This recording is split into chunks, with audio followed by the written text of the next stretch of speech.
Se você trouxe a sua Bíblia, por favor, João, capítulo 2, Evangelho de Jesus, segundo escreveu João, capítulo 2, versículo 13.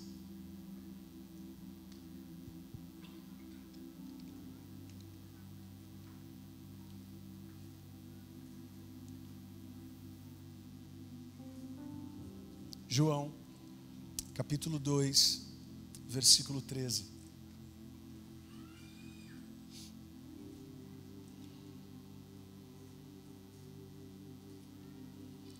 O texto sagrado diz assim: quando já estava chegando a Páscoa judaica, Jesus subiu a Jerusalém.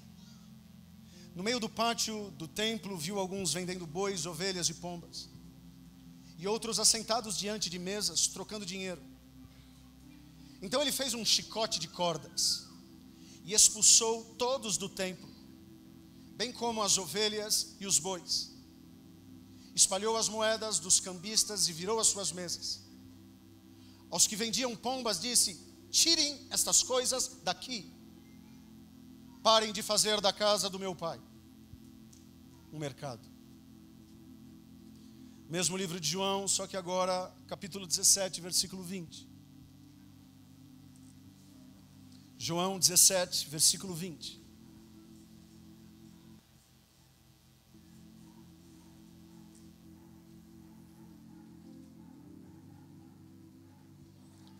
Minha oração não é apenas por eles.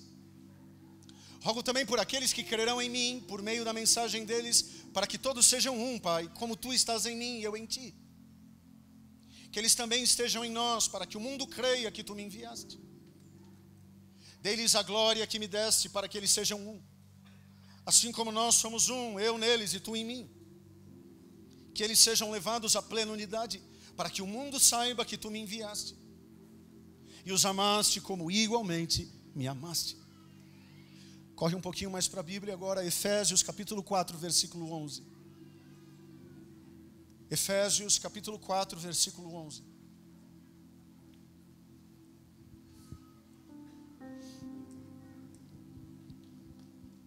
Efésios 4, 11 diz assim: e ele designou alguns para apóstolos, outros profetas, outros evangelistas, outros pastores e mestres, com o fim de preparar os santos para a obra do ministério, para que o corpo de Cristo seja edificado, até que todos, olha só gente, até que todos alcancemos a unidade da fé e do conhecimento do Filho de Deus e cheguemos à maturidade, atingindo a medida da plenitude de Cristo. Quarto e último texto, Filipenses capítulo 3, versículo 13. Filipenses capítulo 3, versículo 13.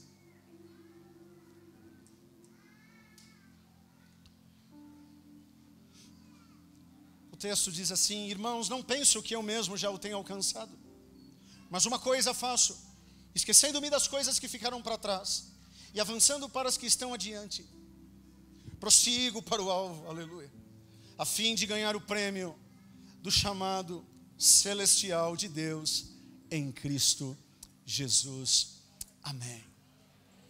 Senhor, obrigado pelas essas 4 leituras que fizemos. Estamos aqui e para nós é um privilégio. Para mim, então, nem se fala, Pai. O Senhor sabe do meu coração e da minha gratidão por poder compartilhar a Tua palavra numa igreja que respeito.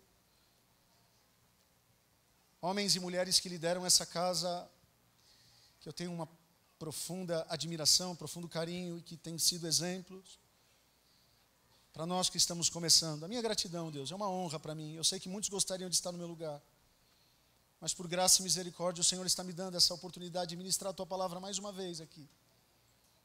Muito obrigado pela vida do pastor Ronaldo, sua família, pastor Carlos, todos dessa casa, Senhor. Toma conta da vida pastoral dessa igreja, Jesus. Tome conta da pastoral de toda a liderança de cada membro, Senhor. E muito obrigado porque nós não somos tribos, nós somos reino.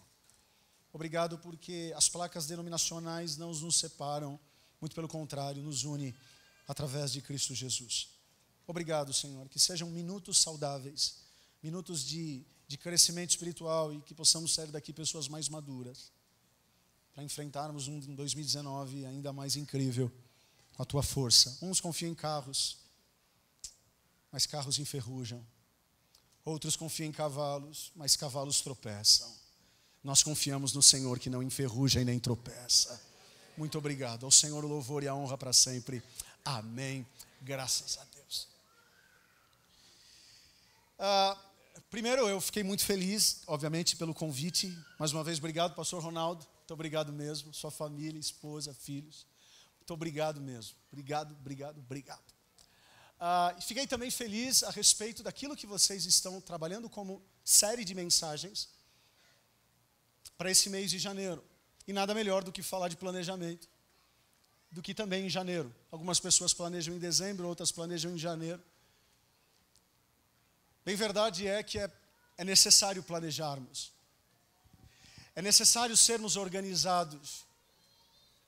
Agora, por mais organizados ou desorganizados que sejamos, uma coisa é certa: nós somos muito complexos. A vida está cada vez mais complexa. A gente está sem tempo. Se você tem tempo sobrando, você é acima da curva. Depois eu preciso conversar com você para ver se eu aprendo a como ter tempo. Nós estamos complexos, nós estamos mergulhados numa sociedade complexa. O que todos achavam que a tecnologia nos ajudaria, ela está nos ajudando em partes, mas na verdade está trazendo às vezes mais complexidade. A ponto de uma ceia de Natal, as pessoas não conversarem, ou não se conversarem, estão atrás de um celular. Eu tenho 35 anos de idade. Eu faço parte de uma geração raiz, não Nutella. Eu peguei a parte que não tinha internet. Quem aqui já viveu sem internet, levantem as mãos. Meu Deus. Glória a Deus. Eu sou da época quando chegou a internet de escada. E aquela internet parecia um demônio dentro da CPU. Quem não sabe o que eu estou falando é porque é muito novinho. E aqueles aqui que nunca fizeram uma conta no IG, que atire a primeira pedra. Quem não está entendendo o que eu estou falando vai ficar sem entender.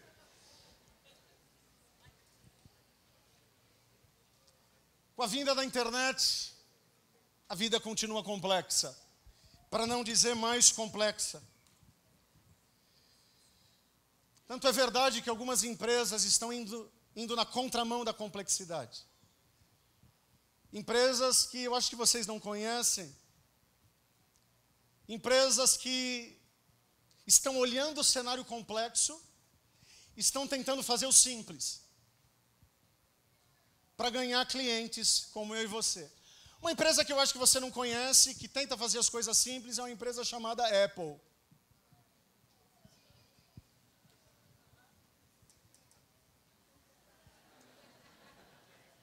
Uma salva de palmas para a mídia.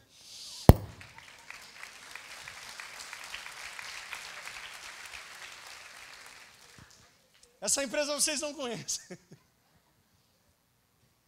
Eu não estou falando que é uma empresa fácil, é uma empresa simples. Os bastidores, eu nem imagino como seja, mas a finalidade deles é trazer simplicidade para nós. Uma outra empresa que eu acho que vocês não conhecem é uma empresa chamada Google. Quem aqui faz busca no Yahoo? Levanta a mão. Eu te respeito, se você faz busca no Yahoo, eu te respeito. Mas você não faz parte da grande massa. Imagine quanto que a Google faturaria se ela colocasse anunciantes na primeira página dela. Só que ela não faz isso, ela deixa a página simples. É branco com a palavra Google. Uma outra empresa que você não conhece,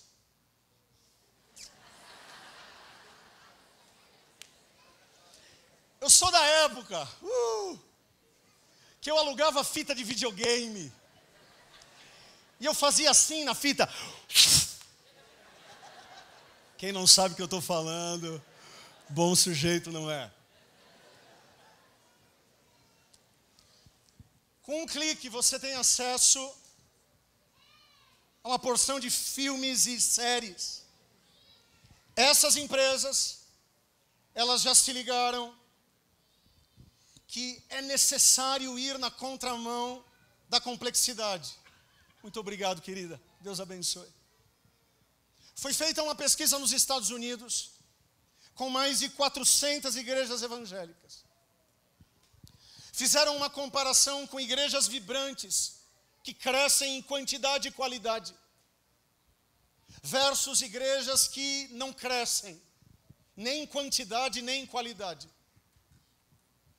E a descoberta foi que as igrejas que crescem em qualidade e quantidade, eu estou reforçando isso para você não achar que eu estou defendendo a tese que igreja boa é a igreja que só cresce em números.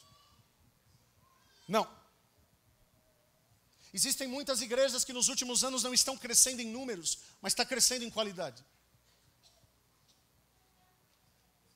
A descoberta dessa pesquisa foi que as igrejas que estão crescendo em ambos os lados são muito mais simples do que em comparação com as igrejas que não crescem.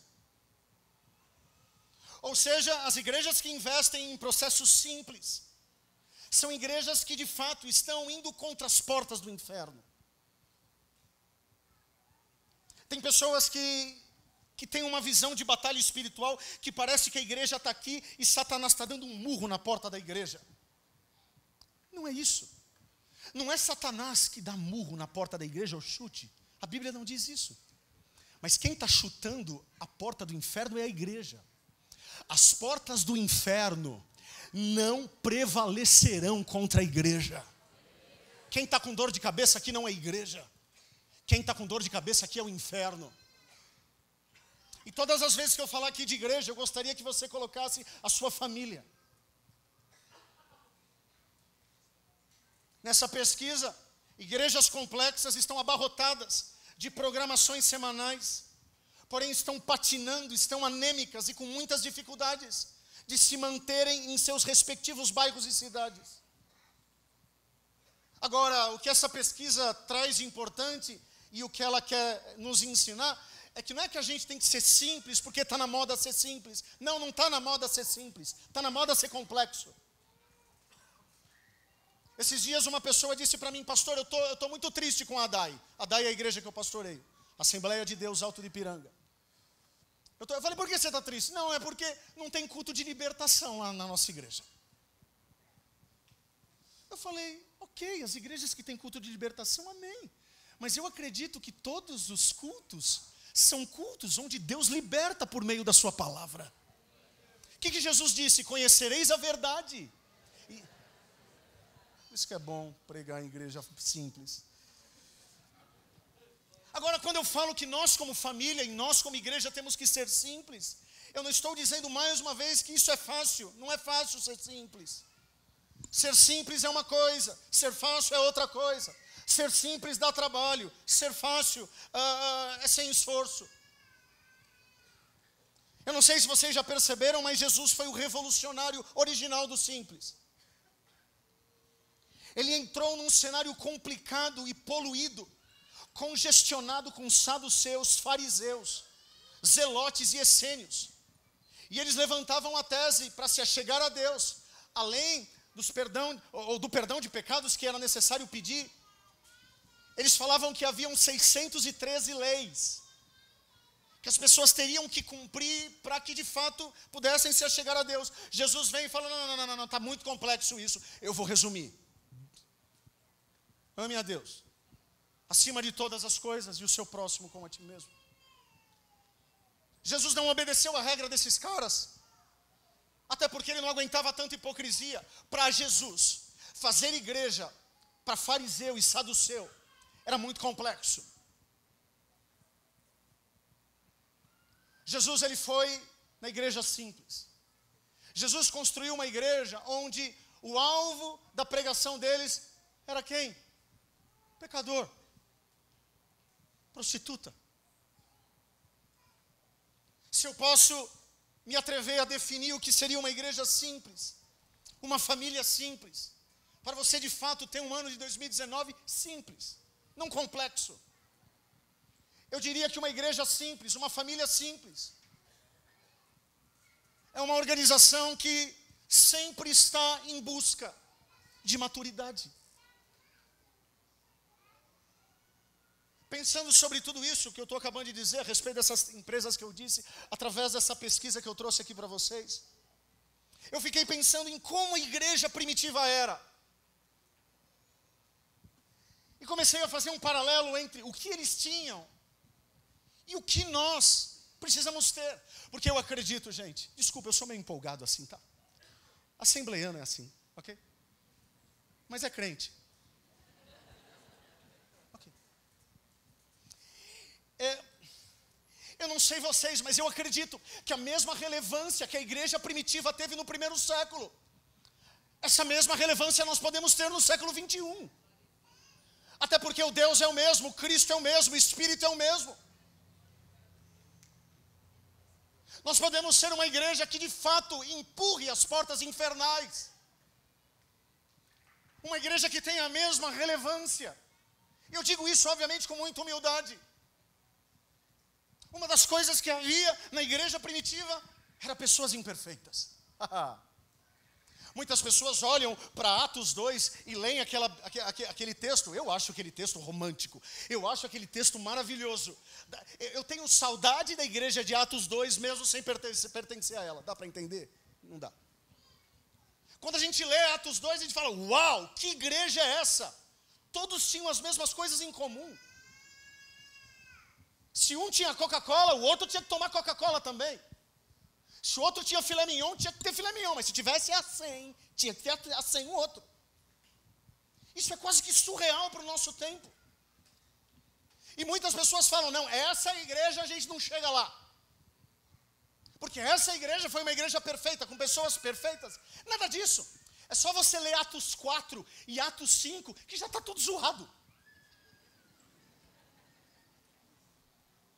Se você pegar a igreja de Corinto, olha para mim. Se você pegar a igreja de Corinto, tem um filho que está pegando a mulher do pai. Vocês estão duvidando, né? Lê na Bíblia, você vai ver. Tem um membro dentro da igreja que está pegando a mulher do pai, mas não é a mãe, é a madrasta, ok?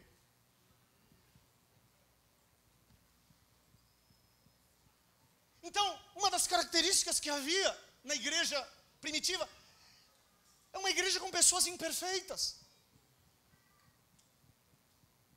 Para mim, essa é uma característica que a gente precisa sempre reforçar. Porque Deus não espera a perfeição da tua parte para esse ano, mas Deus espera um contínuo aperfeiçoamento. É diferente. Deus não espera que você seja perfeito, mas o mínimo que Ele espera é que sejamos aperfeiçoados a cada dia. Uma característica que eu encontro na igreja primitiva é a questão da clareza.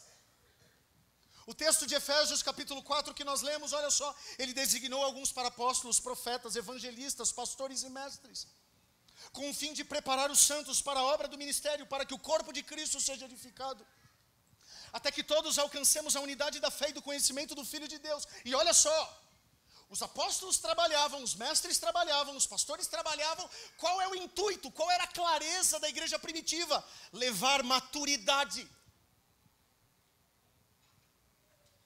Havia clareza na igreja primitiva a respeito da sua vocação aqui na terra. E a sua vocação era uma, usar o que eles tinham de melhor. O que eles tinham de melhor? Os apóstolos, os mestres. Eles usavam o que eles tinham de melhor para levar as pessoas a se tornarem cada vez mais maduras em Cristo Jesus. O apóstolo Paulo escreveu, quando eu era menino eu fazia coisa de menino.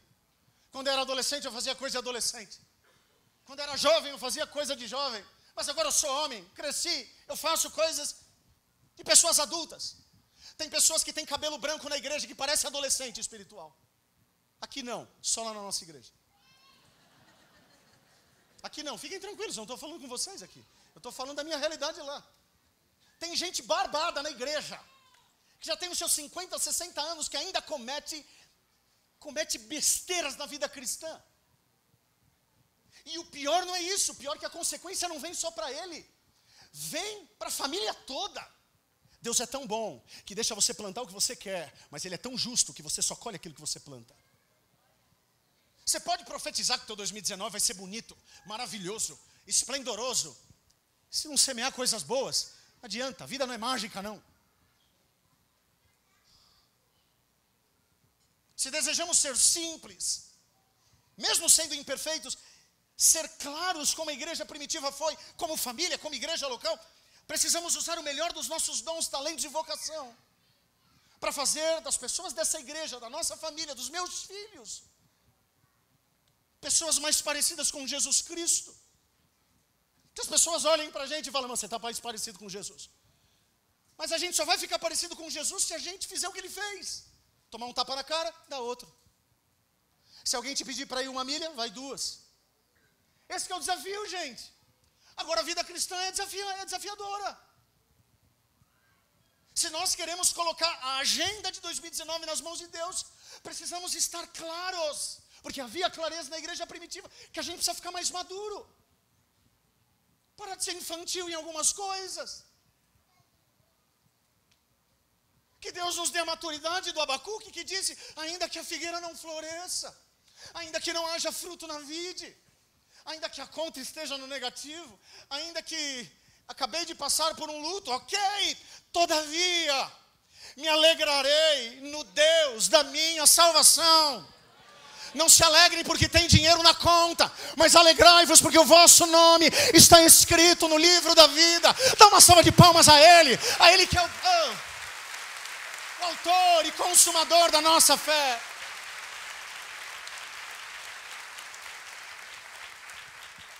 Fale comigo, clareza. Ok. Segunda característica, ou terceira, né, que a primeira é a questão da imperfeição. A terceira característica que eu acho na igreja primitiva, que eu encontro, é a questão do movimento. Era uma igreja que se movimentava. João 2,13, nós lemos, quando já estava chegando a Páscoa judaica, Jesus subiu a Jerusalém, no pátio do templo, viu alguns vendendo bois, ovelhas e pombas, e outros assentados diante da mesa, trocando dinheiro. Gente, olha o que Jesus fez. Aqui não é o pastor, não é o bispo, não é o apóstolo da televisão, aqui é Jesus. Jesus fez um chicote. Você consegue ver Jesus com um chicote na mão? Eu não consigo, mas está escrito, então eu acredito. Ele fez um chicote de cordas e expulsou todos do templo, bem como as ovelhas e os bois, espalhou as moedas dos cambistas e virou as suas mesas. Aos que vendiam pombas disse, tirem essas coisas daqui, parem de fazer da casa do meu pai um mercado. É interessante que muitas pessoas entendem que Jesus aqui foi... Não, aqui Jesus ficou desequilibrado. Para de ser cabeça de mandioca, que desequilibrado. Jesus não pecou. Mas Jesus aqui, Ele está fazendo uma limpeza profética. Olha só, antigamente, lá no templo judaico, as pessoas estavam aqui. E elas queriam ir para o outro lado. Porque lá dentro do templo, os sacerdotes levavam os bichinhos para serem queimados e o perdão de pecados acontecesse. Então as pessoas estavam aqui, elas iam de ano em ano lá em Jerusalém. Então elas nem levavam bichinho de casa, por quê? Porque podia comprar no templo. Então elas saíam, chegavam, elas iam comprar. Compravam os bichinhos. Só que olha a malandragem que acontecia, isso eu não digo. Isso os maiores teólogos dizem. O que eles faziam? Eles compravam. Ou melhor, eles vendiam os bichinhos para as pessoas que queriam comprar, porque esses bichinhos, teoricamente, seriam queimados, para que os perdões de pecados, ou perdão de pecados acontecesse. Só que acontecia uma corrupção lá. Não que aconteça isso no nosso país, mas acontecia uma corrupção lá. O que acontece? As pessoas compravam o bichinho, e ao invés do cambista deixar na mão do saduceu, e o saduceu queimar, não. O mesmo bichinho que ia pela porta da frente, saía pela porta dos fundos. Voltava para ser vendido novamente. Por isso que Jesus aqui, ele tá falando, não, está tudo errado. Porque vocês estão intermediando as pessoas de Deus, mas esse intermédio não está acontecendo. Quando Jesus tira as coisas do meio, Ele está dizendo, acabou essa transição. Eu sou o caminho, eu sou a verdade, todo descongestionamento eu tiro agora, para que as pessoas possam ter livre acesso a Deus através de mim. Ou seja, a igreja que Jesus deseja não é uma igreja congestionada, mas é uma igreja que está em movimento. O meu pai, quando sofreu AVC, ele ficou 1 ano internado. E quem já passou por isso sabe. Uma pessoa quando fica 1 ano internada, numa mesma posição, começa a vir sobre o seu corpo uma palavrinha chamada escaras. Quantos já viram algum tipo de escara? Levantem as mãos. O meu pai tinha uma escara. Só para vocês terem noção, a minha mão entrava próximo ao cóccix do meu pai. Tamanha a ferida. Tamanha era a ferida. Por quê? Porque um corpo, quando não se movimenta, cria escaras. Existem famílias que estão com escaras. Entra ano e sai ano e estão com escaras, porque não se movimentam. Existem igrejas que entram ano e sai ano e estão com escaras porque não se movimentam. Estão estagnadas, estão congestionadas. De acordo com essa pesquisa, com as 400 igrejas, as igrejas que não crescem são igrejas que não se movimentam. Famílias que não se movimentam. Agora, não é apenas o movimento pelo movimento, mas é o movimento pela progressão. Quando você tem clareza daquilo que você quer, você é um crente hoje, mas amanhã você é uma pessoa melhor. O adúltero chega adúltero, mas aqui ele já sai resolvido. Eu acho incrível o texto da mulher samaritana. Gente, como que ela chegou no poço? Como que ela chegou no poço? Em processo de adultério, sim ou não? Como que ela saiu? Missionária. Não, vocês não entenderam. Está na Bíblia. Ela chegou adúltera. Mas quando ela teve encontro com Jesus, ela se movimentou. Quantos estão aqui comigo, digam amém. Amém. É isso que Deus quer fazer no nosso 2019. Ele não te quer mais de onde você está. Ele quer você se movimentando. A tua vida não para no luto. A tua vida não para na enfermidade. Aquele que começou a boa obra é fiel. Terceira característica que eu encontro, ou quarta característica que eu encontro da igreja primitiva. Primeira, que eles eram imperfeitos. Segunda, que havia clareza. Terceiro, que havia movimento. Quarto, tinha alinhamento. João 17, olha só, minha oração não é apenas por eles, mas rogo também por aqueles que crerão em mim, por meio da mensagem deles, para que todos sejam um, como tu estás em mim, ó Deus. Que eles também estejam em nós, para que o mundo creia que tu me enviaste. Deles a glória que me deste, para que eles sejam um. Assim como nós somos um, eu neles e tu em mim, que eles sejam levados à plena unidade, para que o mundo saiba que tu me enviaste e os amaste como igualmente me amaste. Sabe o que eu aprendo aqui? É que unidade não apenas só reflete a glória de Deus, mas capta a atenção do mundo.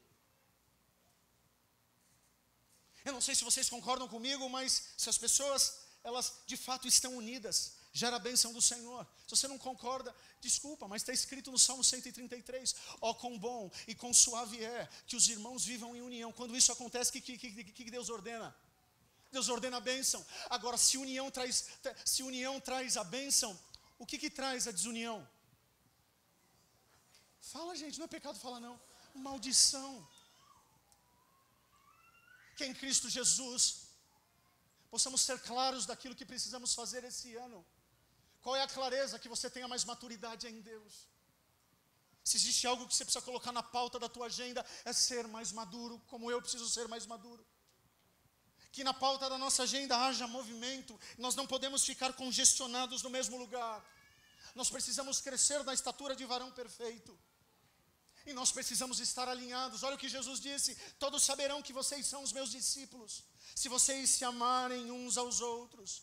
E o apóstolo Paulo vem reforçar a igreja de Filipos: completem a minha alegria, tendo o mesmo modo de pensar, o mesmo amor, um só espírito e uma só atitude. Ou seja, se desejamos ser como a igreja primitiva, simples e alinhada, precisamos compreender que não basta apenas sabermos o que a comuna é, o que a comunidade é, o que a DAI é. Não apenas o que nós somos, mas como nós somos e o porquê nós somos.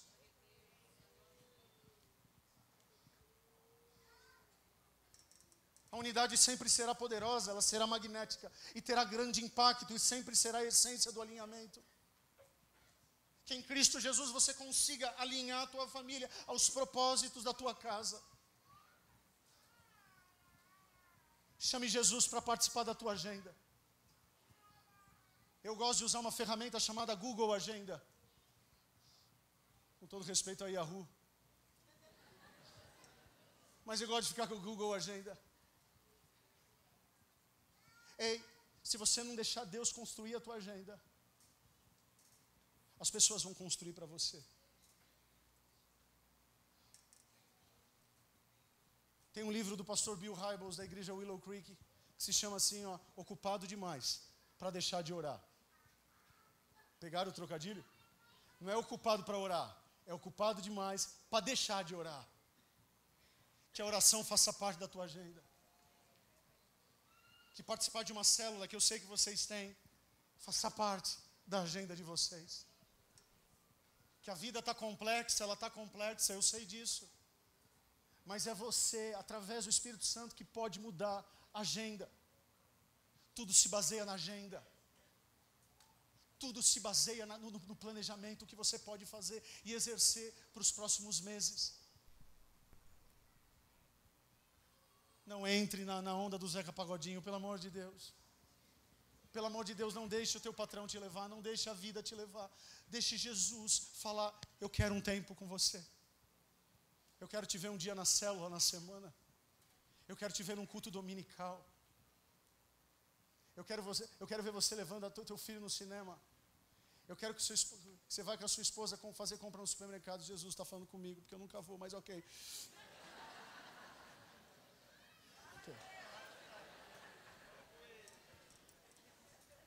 Falem comigo em perfeição, clareza, movimento, alinhamento.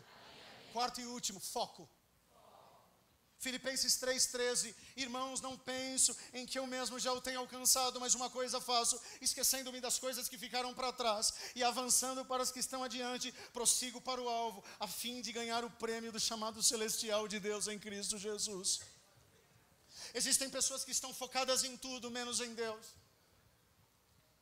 E uma vida não focada é um problema. Se você pegar aqui uma folha de sulfite, olha só, atenção, se você pegar uma folha sulfite, e você colocar essa folha sulfite numa rua, onde o sol está pegando, como está pegando aqui em São Paulo. Se você colocar essa folha sulfite no chão, e o sol batendo às 9 horas da manhã, quando for 6 da tarde, como que a folha vai estar? Como que ela vai estar, gente? Amarela. Agora, se você pegar essa mesma folha, colocar uma lupa, fizer um foco nela, e deixar o sol pegar aqui, o que vai acontecer com a folha? Que a tua vida não seja amarela em 2019. Pegaram? Ou preciso desenhar? Ok. Que a tua vida não seja amarelada, mas que a tua vida seja focada. Não foque a sua vida em pessoas. Não foque a sua vida em pastores. Não foque a sua vida em cavalos. Não foque a sua vida em carros. Foque a sua vida no Senhor.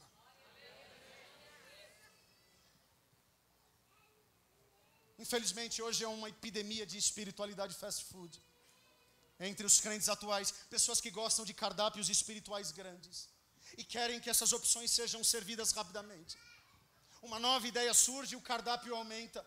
Alguém deseja um evento especial servido de uma maneira especial e o cardápio aumenta. As pessoas acreditam que quanto mais puder ser colocado no cardápio da vida, no cardápio da igreja, melhor. Assim a semana, a agenda, as atividades, os processos aumentam, congestionam, as pessoas vão ficando cada vez menos saudáveis. Alguém poderia pensar que quanto mais atividades e eventos especiais forem oferecidos, maior será o impacto. Mentira. Nessa pesquisa com essas 400 igrejas que têm muita coisa, mas ao mesmo tempo não está levando maturidade às pessoas.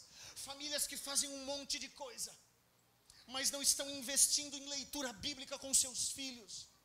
Não estão investindo em leitura bíblica dentro de casa, orando. Essas igrejas e essas famílias estão patinando. Agora, se desejamos ser focados como a igreja primitiva era, precisamos colocar apenas uma coisa: olhar para Jesus. Esse texto que nós lemos, quando Paulo vem dizer, esquecendo-me das coisas que para trás ficaram, eu continuo olhando para o alvo. Muitas pessoas acham que esse versículo, o contexto dele é o seguinte: Paulo está falando do passado ruim dele, quando ele era Saulo. Ele está falando, eu não vou olhar para trás, eu vou continuar olhando para Jesus. Não. Paulo aqui, ele está defendendo as coisas que ele fez já como missionário. As pessoas meio que estão bajulando ele. Ele está dizendo, não, o que eu fiz já foi. Eu já fundei a igreja de Corinto. Não, o que eu fiz já foi. O meu foco não está atrás de mim. O meu foco está na frente. Eu confesso a vocês, eu estava compartilhando isso com o pastor Ronaldo, não tem sido fácil esses 2 últimos meses. Perder um pai com 56 anos de idade, ele era pastor de igreja, não tem sido fácil encarar minha mãe todos os dias e perguntar, mãe, como que você está? Não tem sido fácil olhar para minha avó. Porque perder um pai é uma coisa, perder um esposo é uma coisa, mas perder um filho, tomara a Deus que Ele nunca me deixe passar por isso, mas a gente não precisa passar para saber o quanto doloroso deve ser perder um filho. E minha avó perdeu o seu filho, o meu pai. Como está sendo difícil, dá vontade de olhar para trás, dá vontade de falar, Senhor, por quê? Tanta pessoa para matar, por que vai matar o meu? Tanta pessoa para morrer, olha lá, no tanto lugar no mundo, para alguém bater as botas, porque o meu pai, um homem que eu olho para a vida dele, só fez coisas boas, não é porque é meu pai não, mas cada um defende o pai que tem, ok? Então deixa defender o meu. Sabe, só fez coisa boa, só amor. Quando uma pessoa, o pastor Carlos já fez isso também, quando uma pessoa precisava de uma senha, ia lá comprava, depois ele pagava, mas quem pagava era minha mãe. Precisava de uma compra, ele comprava, precisava de uma roupa. É aquele homem que se doou a vida toda.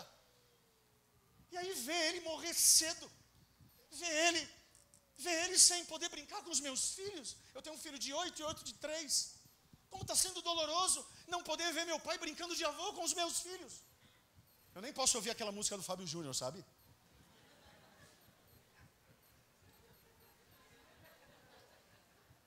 Sabe, quando eu olho para essas coisas, eu fico deprimido, eu fico triste. Mas eu estou falando aqui para vocês e que essa mensagem encarne primeiro em mim, esquecendo-me das coisas que meu pai fez. Eu continuo olhando para o alvo. Meu pai não é meu alvo, Jesus é o meu alvo. O teu patrão não é teu alvo, Jesus é o teu alvo. As tuas crises não são os teus alvos, Jesus é o teu alvo. Esquecendo-me das coisas que, se deu certo, deu, se não deu certo, tudo bem. Jesus é o nosso foco, Jesus é o centro da nossa vida. Que não falte de verdade, que não falte clareza, de sermos mais maduros, que não falte movimento para nos movimentarmos em níveis de maturidade. Que não falte alinhamento familiar e alinhamento como igreja, mas que não possamos nos perder, que não possamos ser pessoas míopes, mas que possamos ser pessoas focadas em Cristo Jesus. Que 2019 seja um ano, já está sendo, mas que continue sendo um ano incrível. Talvez você já começou esse ano com algumas coisas acontecendo que não faz sentido para você. Mas fique tranquilo, todas as coisas cooperam para o bem daqueles que amam a Deus. É difícil falar isso com uma pessoa que eu acabei de enterrar, que eu amo. Mas todas as coisas cooperam para o bem daqueles que amam a Deus. Se você passou depressão em 2018, 2019, você vai virar a página da tua vida. Se você passou por o processo de querer se matar, que esse processo saia da sua vida. Que esse processo saia da sua vida, porque Deus tem vida, e vida em abundância. Que o teu 2019 seja conduzido pela ação do Espírito do Senhor sobre a sua vida. Se você tem saúde, por favor, levante suas mãos aos céus. Por favor. Feche os seus olhos, por favor. Por favor. Fale comigo, Senhor. Mesmo sendo imperfeito, me dê clareza. E além de clareza, que eu possa me movimentar a níveis que o Senhor deseja, que eu possa estar alinhado com os meus familiares, no meu serviço e na minha igreja. Pai, e que eu esteja focado, única e exclusivamente, em Ti. E o mesmo poder que havia na igreja primitiva, eu creio que está sobre mim. Eu creio que está sobre mim. As coisas velhas se passaram e eis que tudo se fez novo. Se fez novo. Ainda com os olhos fechados, abaixem suas mãos. Fale um pouquinho com Deus. Tenha esse tempo de qualidade. Que haja clareza dentro do teu lar. O que é certo, o que é errado, é errado.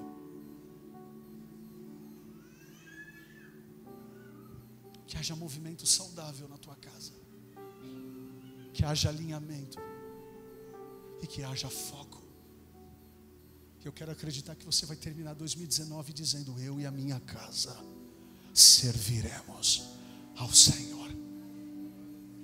Pode nos faltar tudo, que não falte a presença de Deus em 2019. Pode faltar emprego, pode faltar dinheiro, pode faltar o que precisar faltar, mas que não falte a presença de Deus sobre a tua vida.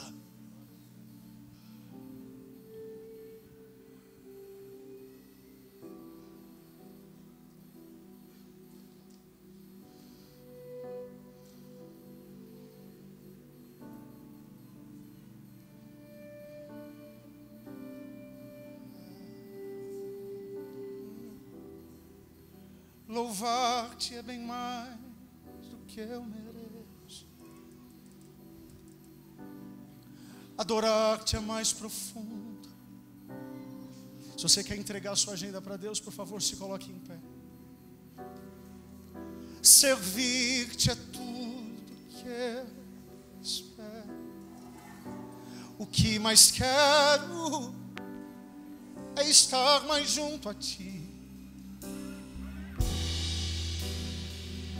Derramar perante ti os meus anseios. A minha oferta nessa hora é a minha agenda.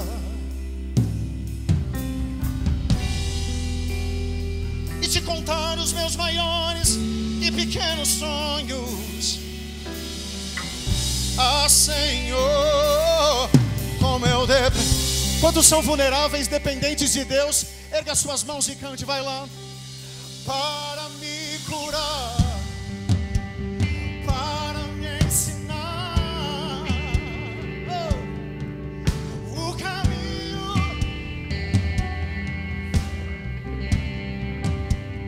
Podes me usar como tu bem queres.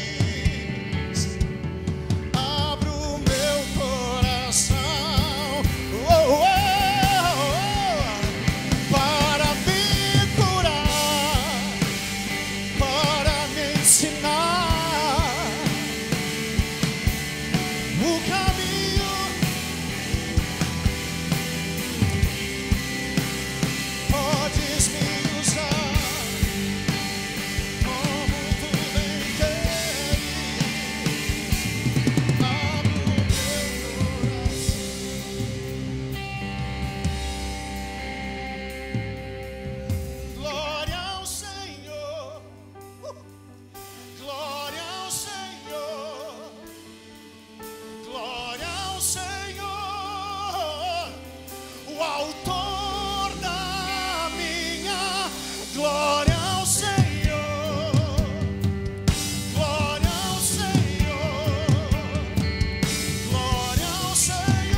Entregamos a nossa agenda a ti, entregamos a nossa família a ti, entregamos a nossa igreja a ti, entregamos o nosso serviço a ti, entregamos entregamos a nossa saúde a Ti, tudo